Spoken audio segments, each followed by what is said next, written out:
நானும் பிரசவ அறையும்.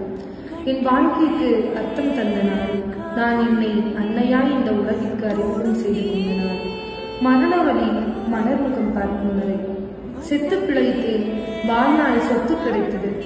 பல நேரம் பிரசவ வழி வராமல் துடித்தேன். பிறகு வாழ்க்கைக்கான புது வழி கிடைத்தது, என் மகனின்ற வழிவில். பிஞ்சு முகத்தை பார்த்தேன். பிறகு இவ்வுலகில் என்ன வேண்டும் என நினைத்தேன். பால் சுரந்தது, பாக்கியம் என உணர்ந்தேன். உள்ளிருந்த ரத்தமெல்லாம் பீரிட்டு ஓடியது.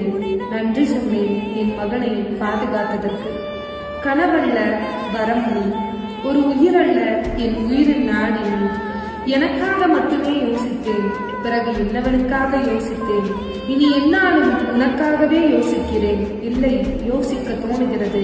அதுதான் தாய் உள்ளம் போல. 10 மாதம் கருவறையில் கண்மணி போல் காத்து, பிரசவ அறையில் பிரசவித்து, இனி வாழ்நாளெல்லாம் மனவரையில் மகுடம் சூடி வளர்த்தேன் என் மகன் உன்னை. உன்னை பெற்ற நாள் வெறும் நாள் அல்ல, அது ஒரு வாழ்க்கை அனுபவம்.